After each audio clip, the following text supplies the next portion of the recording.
Nikita Mirzani tertawakan juragan 99 yang ganti rugi 37 miliar rupiah. Berikut ekspresi Nikita Mirzani saat mengetahui juragan 99 kalah dan harus membayar ganti rugi 37 miliar pada Putra Siregar. Kabar kurang baik menghampiri keluarga juragan 99 yang akhirnya dikomentari Nikita Mirzani. Nikita Mirzani tertawa puas saat mengetahui kabar kurang baik yang menimpa keluarga juragan 99. Diketahui, MS Glow milik juragan 99 kalah atas gugatan terkait merek dagang PS Glow milik Putra Siregar. Kasus yang digugat oleh Putra Siregar selaku pemilik PS Glow itu terdaftar di Pengadilan Negeri Niaga Surabaya.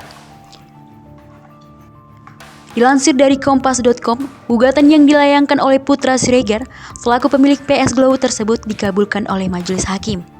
Pada putusan tersebut, Majelis Hakim menyatakan PT Store Glow Bersinar Indonesia menjadi pemilik hak eksekutif atas penggunaan mereka dagang PS Glow dan merek dagang PS Store Glow yang terdaftar pada Direktorat Jenderal Kekayaan Intelektual Kemenkumham untuk jenis golongan barang atau jasa kelas 3 atau kosmetik.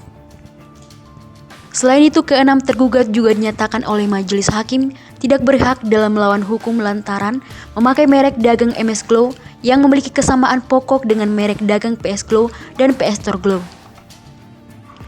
Menanggapi juragan 99 pemilik MS Glow yang kalah gugatan dan harus membayar 37 miliar rupiah pada Putra Siregar, Nikita Mirzani pun memberikan reaksinya.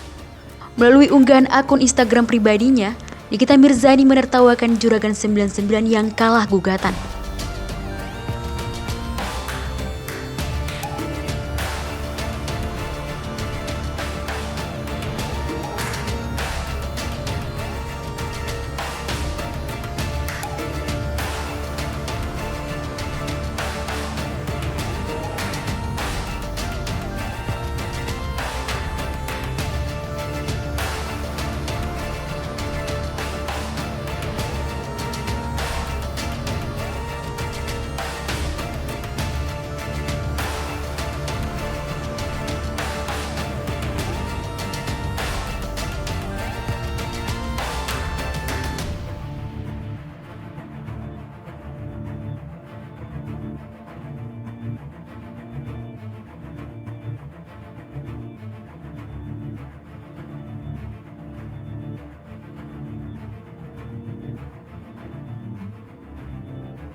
Hai pemirsa Sripopo TV, jangan lupa komen, like, dan subscribe, serta tonton terus berita-berita terupdate lainnya ya.